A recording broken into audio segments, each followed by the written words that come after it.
welcome to my channel. For tonight's Apostate interview, it's going to be a little different. I've been screwing this up all the time, like 3 times before we started the live stream, and we're just talking in the broadcast studio.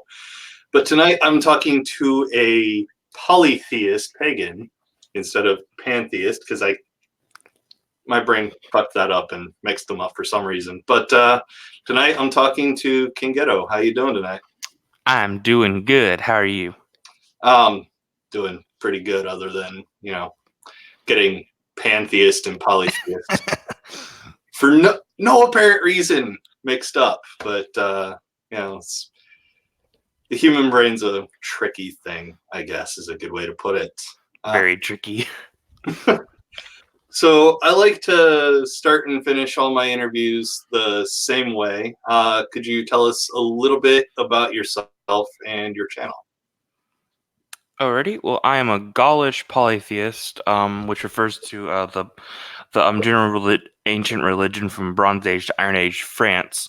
And most of their channel is dedicated towards general education for anyone who's interested. I haven't released it yet, but I'm working on my private channel, and I already have the collaboration channel that I do on SNS, or Sticks and Stonehenge, which is mostly just for like I said, education, and it's also to get a wide variety of people on there, because there's people from multiple different traditions. All right. So, could you tell us a little bit about Gaulish pantheism? Because I'm not familiar with polytheism it at all. Damn it! It's cool. Alrighty. I'll get it eventually. You will. Let me think. What was it? It's basically just the ancient religion of goes back from the. I'd argue it goes back before the Bronze Age, but that's controversial, so I won't present that without complete utter facts. But it does go back to the Hausstrat period, which is named after the Austrian town where they started finding the first evidences of the Celts and stuff in there, and it goes up all the way through the La Tène period. I think that's named after another city too. And it's generally until the Roman conquest of Gaul, that was the general religion. It was it was, you could argue it is animistic and polytheistic at the same time, and it contains elements of dualism, not in the bad way, but like in the general dualism of understanding of opposites and how they interact. There's a general concept called gamos and samos, which is basically just yin and yang for the layman.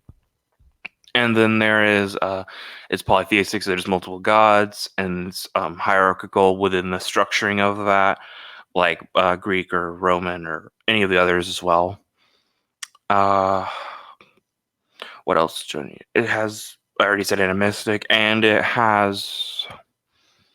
is praxis oriented, where it is the most important part is what you do rather than what you believe, and that's probably one of the biggest differences when considering that and Christianity. It's also, there's no proselytization. That's a no-no. That's a big no-no. All right.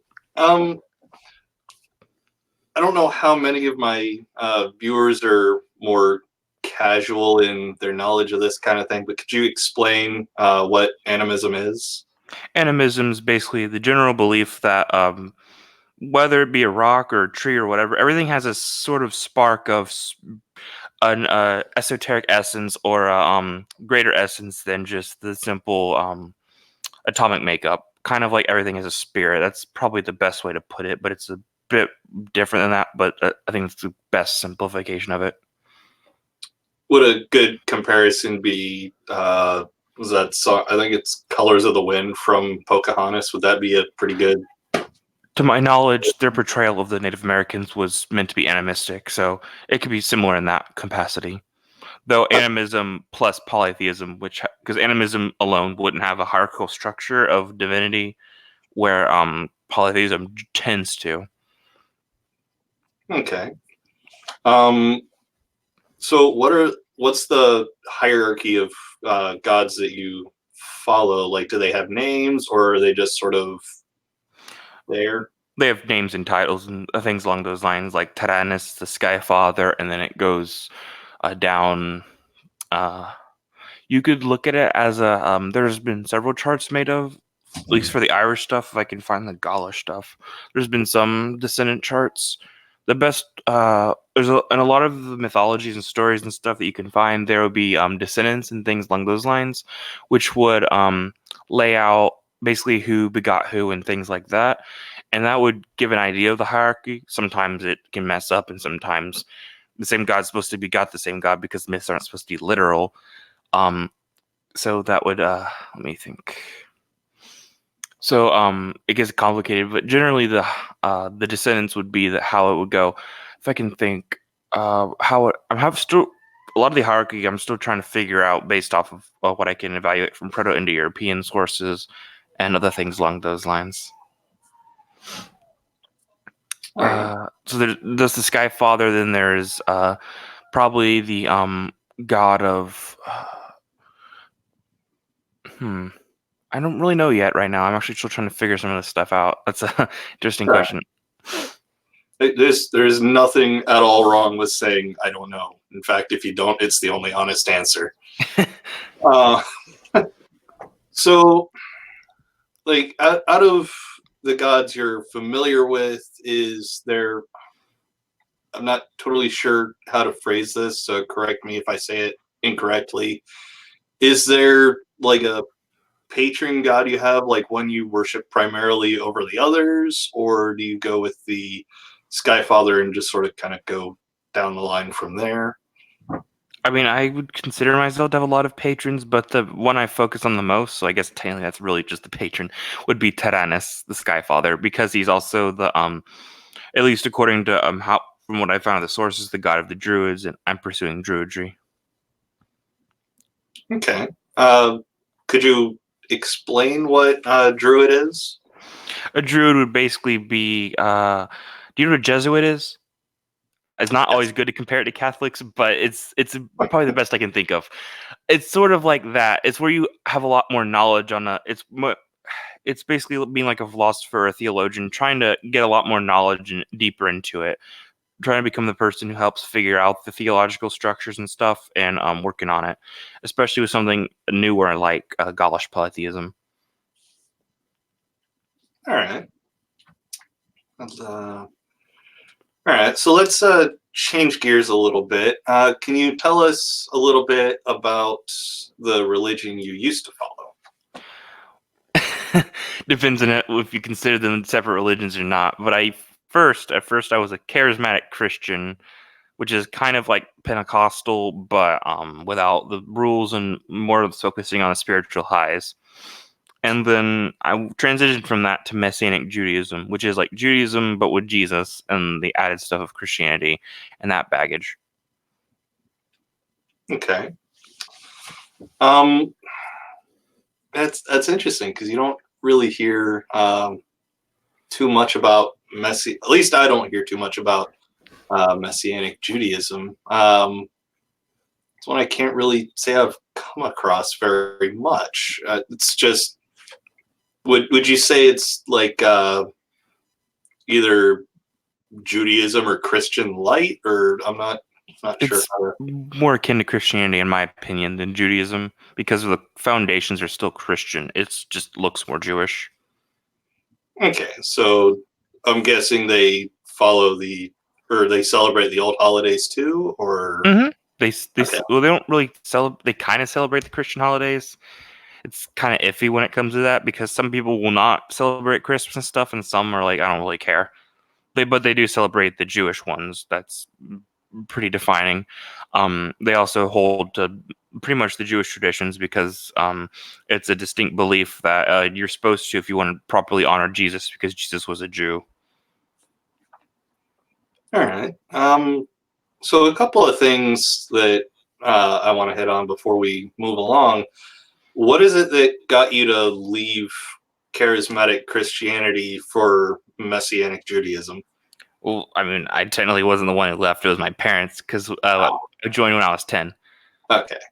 My mom had a divorce, and then the partner she remarried he was already into that kind of stuff, and they eventually joined together. And I tagged along because I was the kid. As kids often do. They'll change religions with their parents. All right. So, what is it that got you to leave Messianic Judaism then?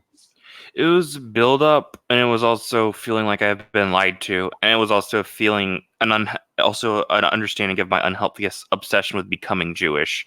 I had a very toxic mindset where I was trying to become something I wasn't. I was just searching through genetic tests or history or whatever to find some kind of secret Jewish ancestor to complete my Jewishness when I didn't have one. And it was really an obsession with me trying to be someone I wasn't, and I understood that was very unhealthy.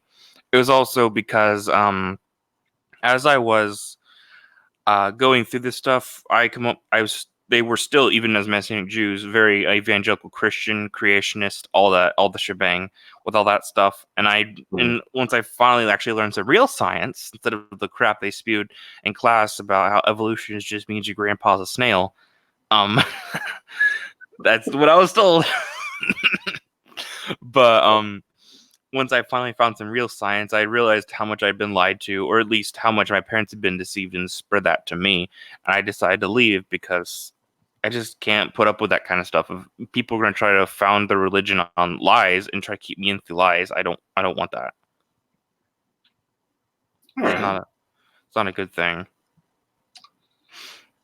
Yeah. I think I would say that you had kind of a interesting reaction, because my reaction and the reaction a lot of other people have is, well, this is bullshit. Their entire faith is based on lies. And you, I think, take it a little further because of the Messianic Judaism. You practiced something quite a bit older than what most Christians do. So, but a lot of people like me look at it and they're like, okay, this is bullshit. Pretty much every other religion I see is bullshit. So chances are none of it's real. So could you kind of take us through the process that took you from Messianic Judaism to polytheist? Got it right that time. Yay. With a bit Right. of effort. Pretty much, I wasn't really looking to leave religion, because religion's always been an important part of, or at least spirituality in general has been an important part of how I live my life and how I go out throughout the day.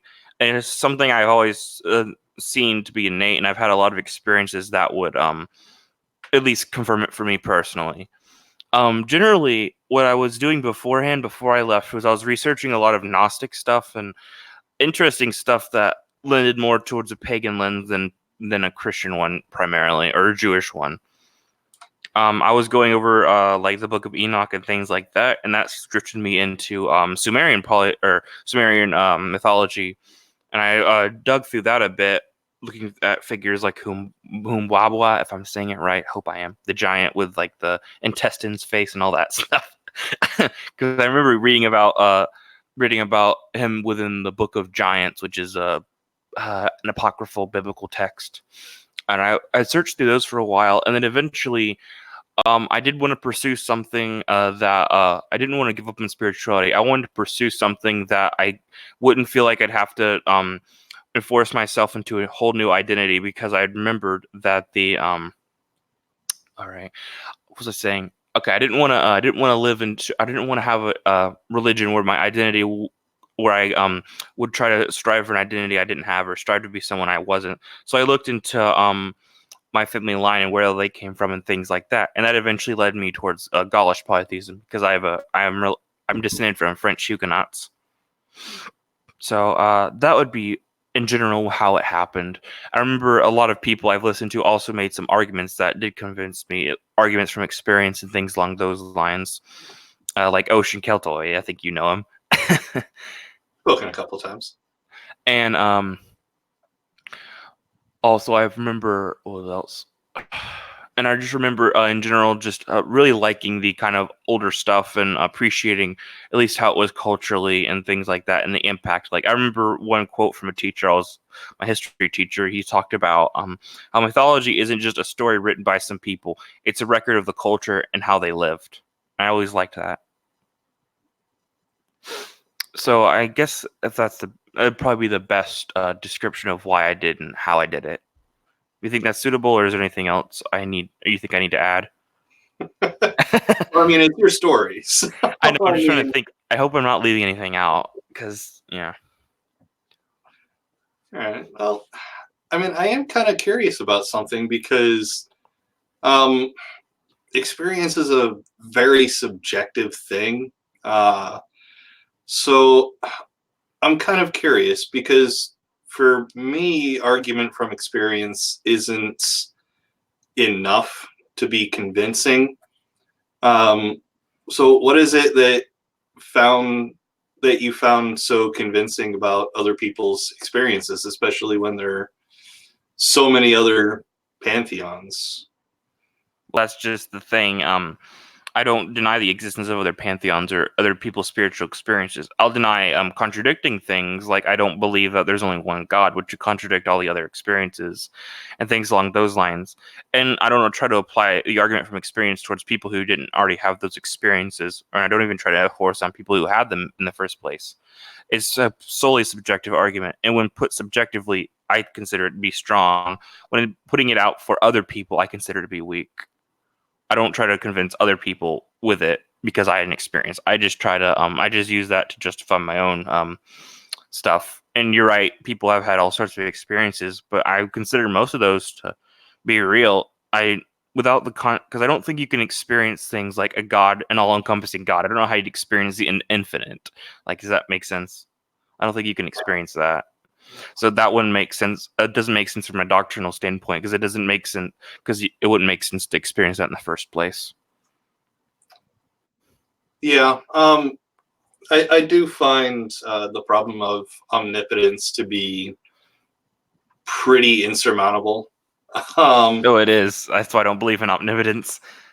So I mean, with your polytheistic beliefs, with the pantheon that you follow, is there like a creation story, or? I have not been able to find one. I mean, you can look into Proto-Indo-European trends for the creation story. Out of chaos, order comes, but there is no official, even Celtic, not just Gaulish, but even Celtic creation myth. There is none. Okay, so it's None written down. That's fair. I mean, those ancient civilizations, a lot of their record keeping would have been passed on orally with oral traditions. So. Yeah, especially with the Celts, it was mostly oral. Yeah. So I mean, it's entirely possible that these gods had nothing to do with the creation of the world and the universe. Perhaps something along the lines of the universe came first, and then they were born into it, and they just were more powerful, or? That's possible. I don't really know right now. I'm still working on figuring out all the what is it? I'm just still working on figuring out the little nook and crannies of what would make the most sense, at least from the historical standpoint and from a logical standpoint. I'm not entirely sure, but I do know that I wouldn't I don't take any of the myths, or I would not take a creation myth literally. I'd probably take it as a more of a theme setter for how they would have thought the universe would be. Like, say they believe in like a universe that is reborn. They may not literally believe it's reborn, but they may believe in cycles that constantly pervade the universe, causing things to repeat themselves over and over, like the seasons of the year. Okay. I don't take any mythology literally. All right. So possibly a good explanation for that would be primitive people have primitive understandings of things. And the way I said primitive that second time made it sound a little pejorative, and that's not the intent. But primitive understandings. So rather than try to explain an event like the Big Bang, they put in these deities as analogs for that kind of thing, maybe. That might have been there in some cases, but in a lot of the cases, the thing that the deity represents is more than just simply the phenomenon. It extends to a personality and an understanding of how the universe, or how at least they've seen the universe work. Like a thunder god isn't solely a thunder god within Proto-Indo-European sense. It's generally has a lot more characteristics that tend to go around as a trend around them and things along those lines. They probably did use them to explain the phenomenon to some cases, but it wasn't the only reason, and it goes a bit deeper than solely the explanation of the phenomenon. Yeah, kind of how I think it was Athena in Greek mythology was the goddess of love, war, and intellectual discovery, I think. I'll have to check. I'm not very well versed in Greek stuff. I mean, the point is that most polytheistic gods don't represent just one thing. They represent a few aspects of the natural world. So that's the driving point I'm making. Yeah, that's very true. So, I mean, they probably would have used it to explain certain natural phenomenons, but I think that was a secondary point towards the primary understanding. Okay. So what would you consider to be some of the main tenets of your faith? You mentioned earlier that proselytization is a pretty big no-no. Are there any others? If I can remember, I can pull up the Celtic virtues or Celtic values. Generally, it is about your honor or saving your face or things like that as one of the biggest things because it's important when it comes to things like honesty and being a good I mean, that's a vague, but let me think. If I can pull it up, I can pull up the Celtic virtues from Imbus. They do some good stuff. It would be honor, loyalty, hospitality, honesty, justice, and courage. And that comes from an old text about what are the best traits within a king. And they use those traits found within the text to basically come up with standard moral traits that one would want to embody. If it's for a king, then it definitely should be for the people. Okay. All right. That sounds way better than pretty much every monotheistic religion out there. The first few commands of which are usually worship me.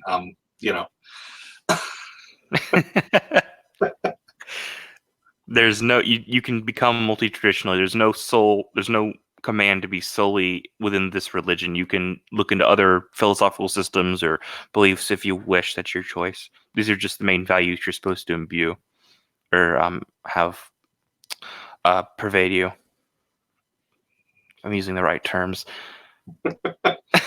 Sorry, sometimes I don't permeate you. That's what I want to say. Permeate you. But like I said earlier, when I was mixing up pantheist and polytheist, something which still is taking a ridiculous amount of conscious effort to keep straight, by the way. English can be rough. Yeah. But I'm kind of curious, what is it that got you to start making videos on YouTube? Mostly because there's going to be some people, like Focus, or one of the biggest issues, there's going to be several people who are going to try to basically take the keys to the kingdom and give the religion a bad rap, and I want to be the first to do it and get on board before anybody else does it. I don't want to have it already have established a negative view because people like Focus and stuff are ethnocentrists when it comes to religion, which is anti-religion, especially with Celtic stuff, because of well, one of the reasons would be because of foster culture, where it's very common for people to foster children and things like that. That's just one point. But they're going to try to manipulate that and try to give themselves the keys to the kingdom, quote unquote, in order to establish themselves as the authorities when they're not, and when I don't want them to get their reins. So that's one of the reasons. The other reason is because it's a niche that not many people are in, and I think education is important. Even if you don't want to choose a religion, I think it's good for people to at least know about it. Yeah, generally being educated about as many things as you can be is a pretty good thing. I for one, like education. Yeah, I love learning new stuff and just giving it out. Yeah. And I mean, since you're still kind of learning about your own faith system, it's kind of learning with your. I mean, you're obviously learning first because you're making videos about it, but it's kind of a learning with your audience kind of thing. And I don't know, do you think that might make your relationship with your audience a little more intimate? I think it would. I think as we go ahead and continue diving into these religions, we're gonna learn. We're gonna learn with each other, and they'll bring stuff to the table that I wouldn't have considered. That'll be great. I love feedback. I love when people learn other things and give it to us. All right. I mean, are you basically just kind of looking into your own faith system, or are you looking into like multiple others and discussing them on your channel as well? I won't be the. I will definitely discuss it, but I won't be the main person discussing other faith systems since I don't practice any as of right now, and I don't think it'd be appropriate for me to discuss it as the sole person doing it. But I will discuss it along with other people who do. And I do look into my faith system and others, usually for comparative purposes, but also just to learn more about others and how they view the world, and just see there's probably other valuable things within it as well. I definitely believe so, but my main focus is diving into my own faith system to try to see what else I can find. All right. So it's. I mean, we've kind of already gone over this, but the main goals of your channel are to educate and maybe keep people from having bad ideas about polytheism. Oh, yeah, and also I forgot to mention this one, community as well, helping bring us together and giving people a space for a community. Yeah, because I mean, as small as the atheist community kind of seems, it is, I would imagine, a bit bigger than the polytheist and pagan community. Yeah, I think the size is a little bit bigger than the Presbyterian denomination. I think that's how big paganism is. I'm not sure how big um uh Presbyterians are, but I remember reading somewhere in statistics that general pagans, fluffy bunnies and all, are about that size. Okay, so yeah, it's pretty small. Hmm. Unless you want to consider Hindus and others to be part of that, which you can, but I generally consider at least paganism to generally refer to the newer stuff that's been reconstructed. But you could also consider Hindus, and it gets bigger. But other than that, Yeah, I mean, yeah. So another thing I'm kind of curious about. Is there anything you've done so far on your? I mean, it can be on your channel, it can be on Twitter, and really anything anywhere. But as far as your cause for educating about polytheism, paganism, and um, keeping that group from having kind of a shitty name, is there anything that you've done towards that end that you're particularly proud of? hmm. Let me think. We've done several streams talking about. I don't know. I'm proud of it all. I don't really know. Hmm. How do I? I'm pretty much proud of most of this stuff. I don't know if there's any video in particular. I've been complimented on, and I really like the Samhain video I did for both your channel and SNS. So I like that one. I'm pretty proud of that. I hope. I And definitely appreciate you doing that Samhain video. no problem. I love education. Yeah, I liked it. It was good. Yeah. So, damn it, I had another question that was on the tip of my brain, but I lost it. So I'm going to go to the audience really quick. Do any of you have any questions you would like Cingeto to answer? And while we wait a minute for that, I don't know, maybe tell us a little bit more about your channel. Like, do you have any projects coming up, any collaborations, or?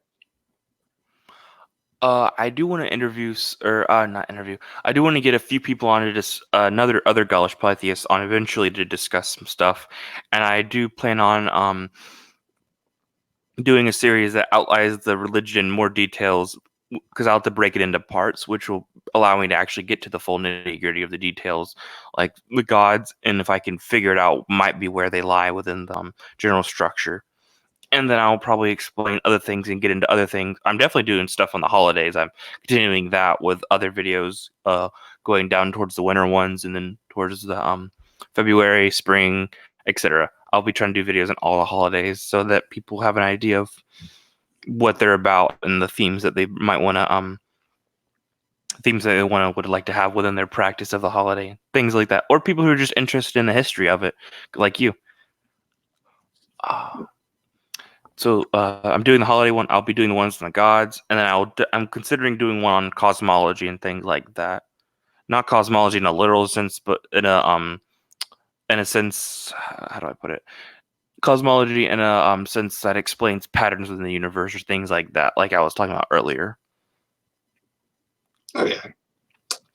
Exacto Guru wants to know what your favorite bug is. Great, he's bringing that question in. All right. My favorite bug is probably, I like robber flies. You like robber flies? I think those are really cool insects. I'm not really sure what those are. They're like flies, but they're predatory, and they're really cool. They have basically have, you know how regular flies have gyroscopes, and they use it to evade fly swatters and stuff. Like they have 4 pairs of wings. This is their second pair is really tiny, so they work like gyroscopes. And then robber flies, instead of using it to avoid fly swatters or something, they use it to catch prey. See, now I have to know. You seem to have interesting reaction to that question. I'm guessing there's a story. There is. It's an inside joke, but it's not really something I want to mention on the channel. One of those you'd have to have been there, kind of thing. Yeah, pretty much. I get it. I get it.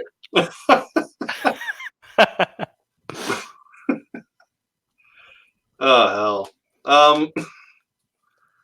Yeah, I mean, is there anything else you want to tell us about, like the Gaulish pantheon, like that you do know? I obviously don't want to put you on the spot to demand answers for something you have no knowledge of. Let me think. What else is there? Well, there's I can give you. I just need. It's hard for me to just go off of something. I need kind of like a question. I don't know why. It's hard for me just because there's so much stuff. I have a hard time figuring out what would I say and what would make sense. So I kind of need like a question. All right, Silver. Lena said, asked a question. Let's see. What is the first thing that drew you to learning more than such a specific brand of what? What's the first thing that drew you to learning more about such a specific brand of paganism? I'd say the first thing would be learning that France, it used to be called Gaul. That was the first thing, and I've pursued looking into France and things along those lines because I know about my Huguenot ancestry, and I wanted to learn a bit more because I know we have a little book. I forgot where it is.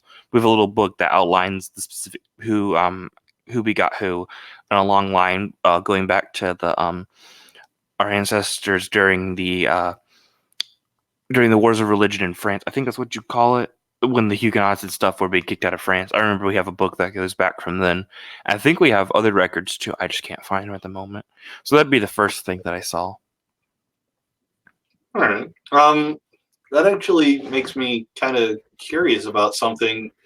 Since this is kind of, I don't know if I want to say ancestral religion, but that's the best term that's coming to mind. Is that what really, brought you into it, or, is That's one part of it. That's one part of it. other parts, or I linked specific spiritual experiences to things that have been recorded in Gaul happening. So that'd be another part, but those would be the two bigger things. Okay.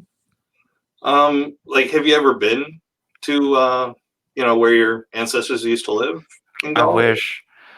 I will go. Hopefully, if I ever can, I will definitely try to go. I've been though to Ireland, which I know I also have ancestry in, less to the lesser degree, but I've been to Ireland and I loved it there. Well, I've been to Ireland too. It's a beautiful place. It's really, they have so much nature compared to other parts of Europe. Yeah. I mean, I mostly stayed to the more southern regions of Ireland where, there's not as much in the way of cities. But yeah, it's really beautiful country. I'm kind of curious because some of these more polytheistic religions tend to really only give power to their gods in a certain area. I don't know if that really makes sense. More like a regional kind of thing. You mean within a specific? You mean within like a specific domain within physically, like space time, or like a specific domain as in like this is specifically a thunder god? Which do you mean? I mean, like in a physical space, So like you've got the Gaulish gods, you've got the Celtic gods, the Scandinavian gods, Greek gods, that kind of thing. Gods that really only seem to have power in a specific region and don't tend to exercise it elsewhere. I don't know if I mean, I think that's probably some people's interpretation. I don't know many who have that interpretation because a lot of the people I know are in America and they're worshiping like the Greek gods or something while they're not in Greece. So I'm not sure how common that is. That could be some people's interpretation. I know there's definitely things like land spirits and stuff like that, or local gods where that is a distinct belief because that's what it seems that the people believe there. So I know there's that, but I don't know how common, like when it comes to the main pantheons of these religions, when people hold to that. I'm not sure. I'd have to check. Maybe there might be a large belief, and I just don't know many of the people in it. I don't know though. Right. Yeah, I mean the idea of like the more local gods is probably where I'm getting that from. So chances are I'm not terribly accurate. I'm obviously not a polytheist. I almost said pantheist that time. You did good. I would expect at least one more pantheist out of me before this is over. Accidental. Nah, Yes. it's cool. I'm not taking any offense. Don't worry. No. I mean, I've already explained that it's just a slip of the brain. But yeah. So I'm trying to think here. Yeah. No. Totally lost my train of thought. But Oh, Ocean Keltoy waved. aha. Hey, how you doing, Ocean? Do you have any questions for Cingeto here? Anybody else have any other questions? I love questions. Yeah, I mean, he's here to educate. And, yeah, I don't know how knowledgeable everyone in the chat is about pantheism. I know I'm certain. Polytheism, you mean? Damn it! I knew it. I'm sorry. No, it's cool. No, keep calling me on it. It's the only way I'm going to learn. I did tell you to expect at least one You did. Freudian slip, though. Sadly, I was hoping it'd take me a little longer. Before I could talk about pantheism, I'll have to learn a little bit more. I think that's what Spinoza held to, or maybe it was a little bit different. I don't remember. But like I know some pantheists. Yeah. Exactoguru has a interesting one. Do you have any gods that you disagree with? That's an interesting question. I'd have to think about that. I don't know. Let me think.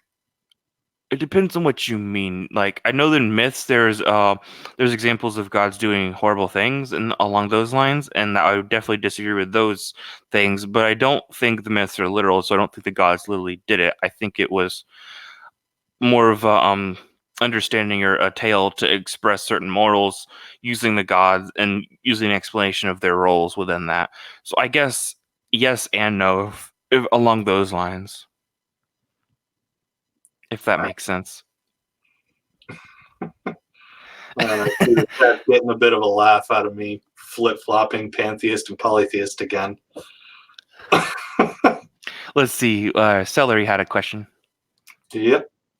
All right. What do you use for sources on Gaulish and other Celtic polytheism? I heard their stories were only written by Christian monks, so how can you tell what's real and sensationalized out of that? Ooh, that's a good one. Alrighty. The main sources I use specifically for Gaulish stuff would be looking into what was it? I look into the archaeology we find because there's a lot of that, and you look at the language. It's what usually from what we found instead of what's reconstructed, but you can still use what's reconstructed as well. Uh, you will go with cultural practices that still survive to this day, or at least what you can assume was from the previous time. And you definitely use Proto-Indo-European structures because that's a common. They have very common themes that pervade many polytheistic religions, from Iran to India to Norway. So I'd use those, and then when it comes to the text, you're right; they were written down by Christian monks.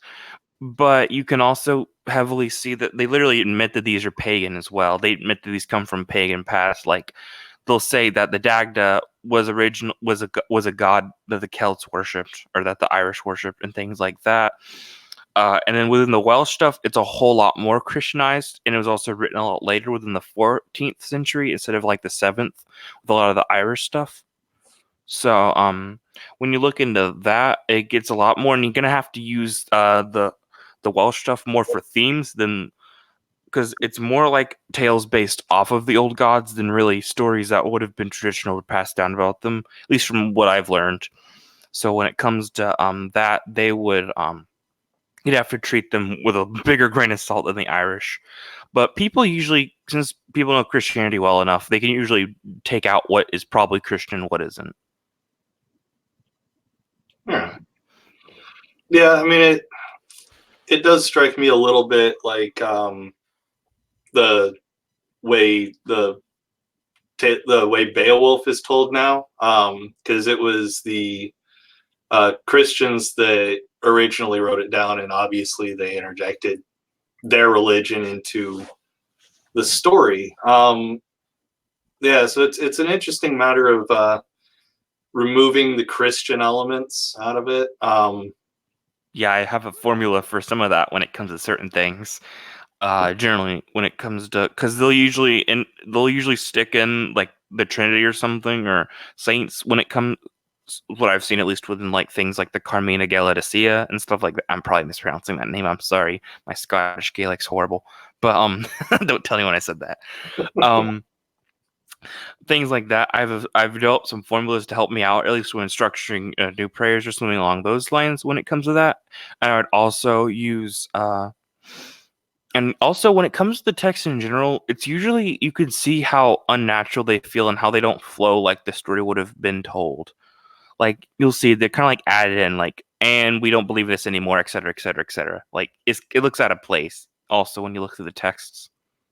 Yeah, kind of like scene in a movie that kind of just jars you right out of what you're supposed to be experiencing. Yeah, like when they retape stuff in movies, and they have to like add it in or cut it apart and piece it back together, and it looks weird.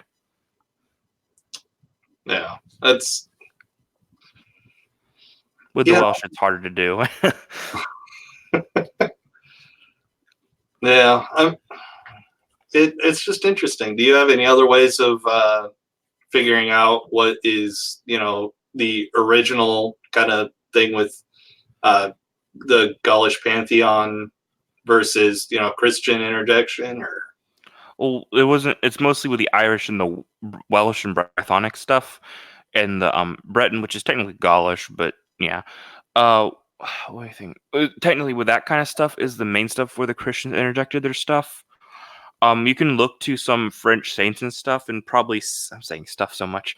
You can look to the saints and other figures like that, and probably see a Christianized Gaulish stuff or some French traditions, and maybe see that as well. It's harder to tell. It's even harder than looking through the Welsh texts to tell when it comes to that.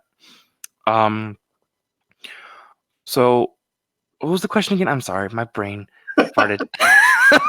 It's all right. I've done that at least 3 times. Like, do you have any other ways of separating out?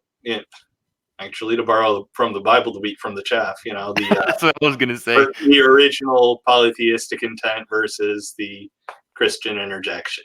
Proto-Indo-European structures and commonalities between that, and I'd also usually I just take what I do know about Christianity and their theology and remove it, like things about proselytization and things about hellfire and etc. Kind of the general gist of what you'd know they'd want to interject in the stories to try to force a Christian idea. Now, I think Exacto had a question up there. Let me see what it is. Let's see. Already. Oh wait, no, that wasn't a question. That was a statement. Alrighty. Let's see. Although down at the bottom, I don't know if it's intended for you. Chaos isn't simply the opposition to order. That doesn't. Oh no, that's not a. Okay. That's a question for you. I mean, I'd agree with that. I don't believe in a good and bad dichotomy as much as I believe in a chaos and order dichotomy, which I don't believe either are innate. I don't think there's one part of the world that's innately evil and one part that's innately good. Like, I don't believe in that kind of duality. I believe in a chaos and order duality where both are needed because you need balance and order. That's generally what I'd go with in my beliefs when it comes to that kind of stuff. I believe there is evil. I just don't believe that it's all in one. Like, all the dark is evil and all the light is good and things like that. I don't believe in that kind of duality. Okay, so like no supreme enemy or. No, I don't hold to a supreme enemy. I don't like. Yeah, that's. I think that's way too simplistic. Yeah, monotheism could learn something from. They could. But yeah, so another thing I'm kind of curious about. I often find the polytheistic end times stories are more interesting. Like Ragnarok, for example, is a hell of a lot more interesting to consider than Revelations. You're not gonna like it. You're not gonna like what I'm going to say. Then do you not have end times thing, or there's sort of one, but I was going to say about Ragnarok is that it's actually probably from Christianity. really? That's probably because I don't think there's anything in the Anglo-Saxon texts about it and stuff like that. Like, the same with Loki is at least a lot of people believe Loki wasn't actually a real god and he was probably just a Christian invention mimicking Satan. So yeah, those are some of the things most people don't know that the scholars think.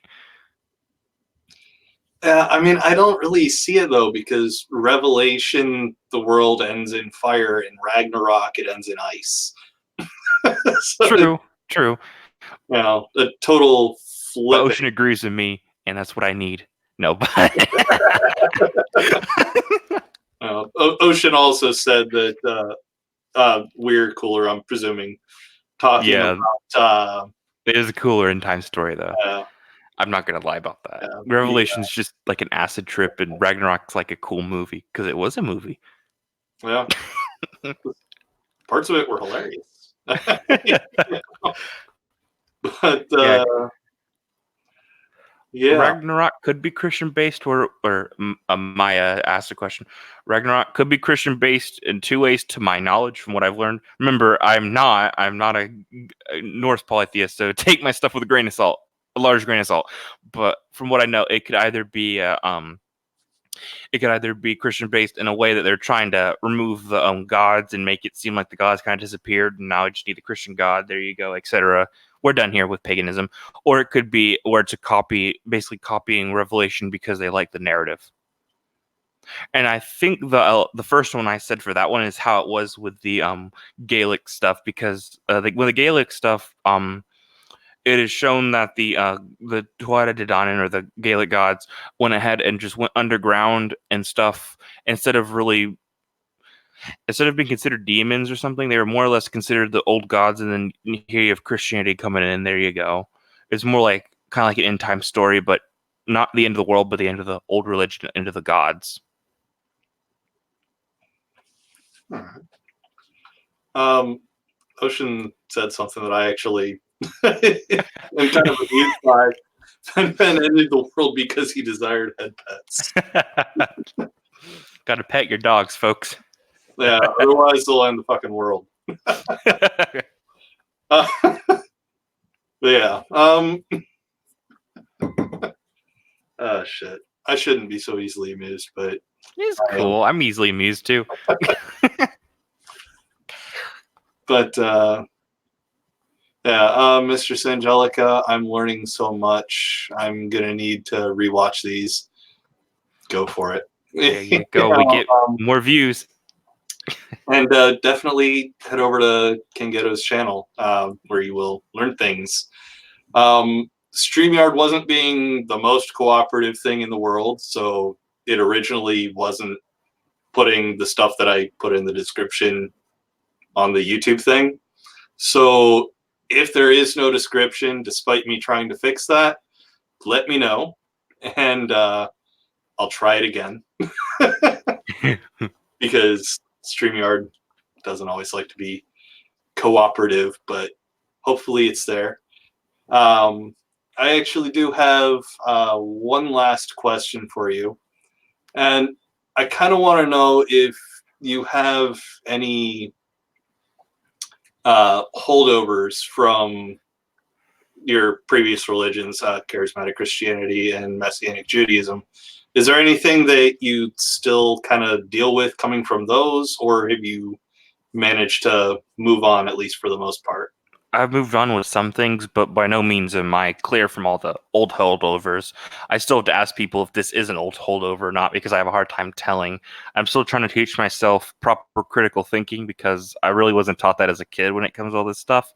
So I'm working on that kind of stuff. But the bigger stuff is I still have a hard time questioning authority. I kind of still have a tendency to just assume that people know better than me all the time, and I have an issue with that kind of stuff. And I also still have hell fear sometimes. I still get fear of hell and things along those lines, even though it doesn't make any sense because I don't believe in it.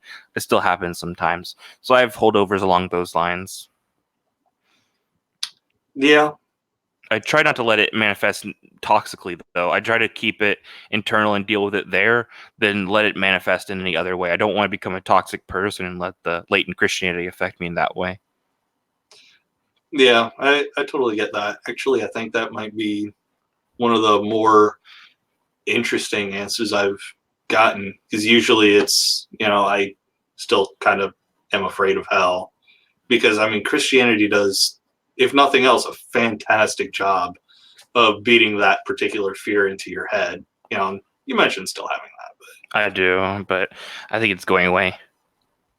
Yeah, but still having an issue with standing up to authority is pretty unique among the answers I've gotten to that question so far. It was beating me pretty well, so I have a hard time, because especially coming from a creationist family, they don't want you to, because it's going to cause issues if you look into this stuff more. So yeah. All right. Well, as I said at the beginning of the interview, I like to start and finish the same way. So could you tell us about yourself and your channel again, please? Okie dokie. I'm on a collab channel, or a coalition channel with a bunch of other awesome polytheists, where we go over general topics pervading or going that involve paganism and stuff like that. And then also, I'm not haven't released it yet, but I'm still working on my private channel as well. That it's going to be coming out soon, which will focus specifically on Celtic and Gaulish polytheism in general. I guess that's main descriptions for it. We do streams every Wednesday, and we're still working on other series going on topics. I remember Callan and Ali are going to be tackling spirit science and their horrible understanding of Sumerian polytheism. And their horrible diet advice. Fucking spirit science. Oh boy, I hate those. Oh my gosh. You and me both. Oh shit.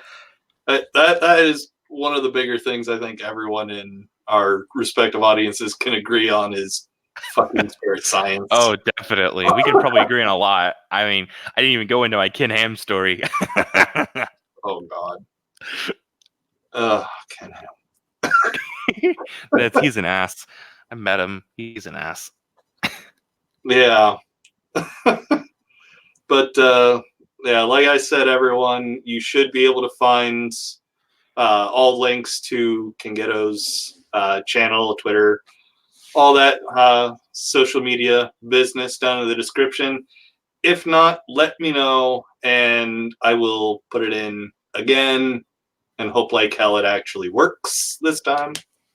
But yeah, can just definitely make sure to let me know when you launch your solo channel, and I'll put that in the description here as well for anyone coming by down the road watching this, so I can advertise that as well. But yeah, that is all I had. Is there anything else you wanted to say? Have a great day, everybody. Or night, but yeah. Whatever time of day it is. Yeah. I mean, shit. The world's a big place. There are a lot of different times. But yeah, I appreciate you coming on. It was a good talk. Yeah. Thank you for letting me on. I appreciate it a lot.